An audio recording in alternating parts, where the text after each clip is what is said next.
Search বক্সে আমরা লিখব হচ্ছে chat.openai.com, লেখার পর আমরা এন্টার দিব।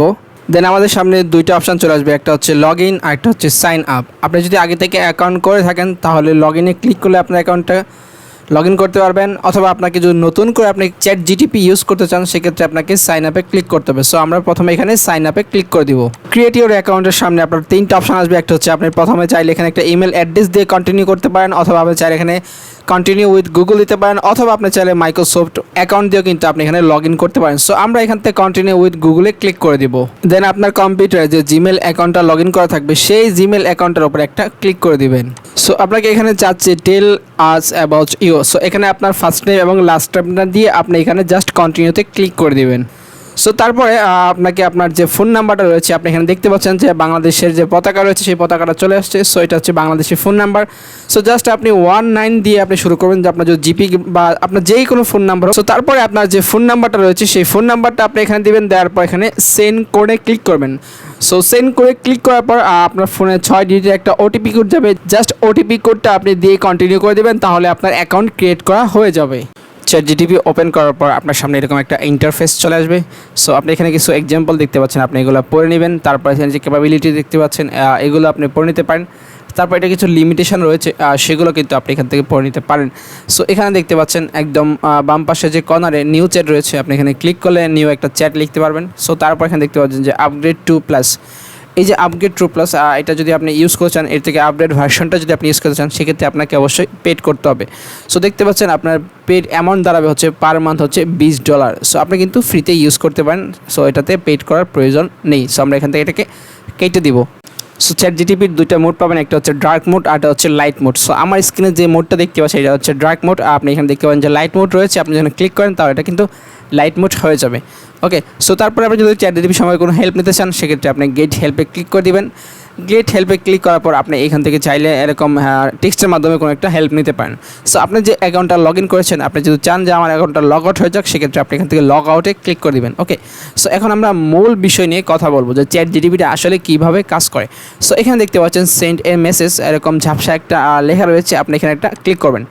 ক্লিক করার পর দেখতে পাচ্ছেন যে মাউস পয়েন্টারটা কিন্তু সেন্ড এ মেসেজের জায়গায় চলে আসছে। ওকে, সো প্রথমে আমরা হচ্ছে একটা ডায়লগ লিখবো। সো ধরেন আপনার পরীক্ষায় কামাল এবং জামাল এই দুজনের মধ্যে ফুটবল ম্যাচ সম্পর্কে কথা বলার জন্য একটা ডায়লগ চলে আসছে। সো আপনি এই ডায়লগটা কীভাবে ChatGPTর মাধ্যমে আপনি সলভ করে নেবেন। সো আমরা লিখবো হচ্ছে write a dialogue between Kamal and Jamal about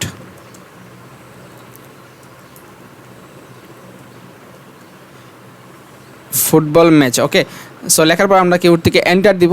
so দেখবেন ও কিন্তু একটা ডায়লগ কিন্তু খুব অল্প সময়ের মধ্যে কিন্তু সুন্দর একটা ডায়লগ কিন্তু ChatGPT আপনার সামনে তুলে ধরেছে। সো আপনি এখান থেকে কিন্তু অনেক একটা ফায়দা নিতে পারতেছেন।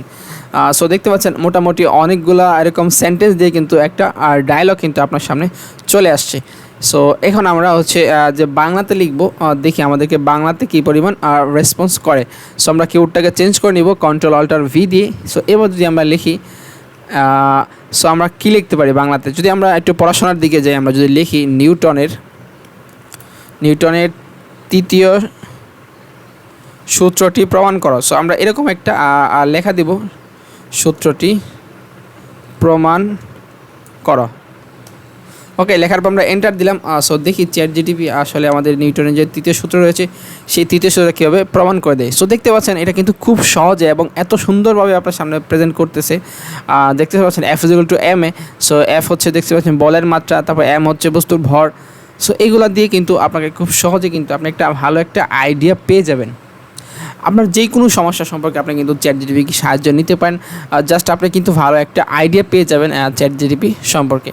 সো আমরা যদি এখন একটা লিখি, যে দরখাস্ত লেখার নিয়মটা লিখি, আমরা লিখি এখানে দরখাস্ত লেখার নিয়ম বলে দাও। ওকে, লেখার পর আমরা এন্টার দিলাম। দেখি আমাদের দরখাস্ত কীভাবে লিখতে হয় এই নিয়মটা কিন্তু ChatGPT বলে দিবে। সো দেখতে পাচ্ছেন খুব সহজে কিন্তু আমরা কিন্তু একটা আইডিয়া পেয়ে যাচ্ছি ChatGPTর মাধ্যমে। সো আপনি যদি ChatGPTকে রেগুলার ইউজ করেন, আপনি যদি এটা এরকম আপনার যে দৈনন্দিন কাজকর্ম রয়েছে সেই কাজকর্ম সম্বন্ধে যদি আপনি এই ChatGPTকে নিয়ে আসেন, দেখবেন আপনি কিন্তু এই ChatGPT থেকে অনেক ভালো একটা ফায়দা পেয়ে যাবেন। ঢাকা থেকে ঢাকা টু এরকম আমরা একটা জায়গার নাম দিয়ে দিব, যে দুটো জায়গার নাম দিয়ে দেবো। সো দেখি যে এই দুটো জায়গার মধ্যে ChatGPT কী তথ্য দেয়। সো আমরা এখানে লিখবো হচ্ছে ঢাকা টু খুলনা। লেখার পর আমরা এন্টার দিলাম, দেখি যে ChatGPT কী নিয়ে আসে। ঢাকা থেকে খুলনা যাওয়ার জন্য বিভিন্ন পরিবহন সুবিধা মাধ্যম রয়েছে। সো দেখি কী রয়েছে। বাস দেখতে পাচ্ছেন,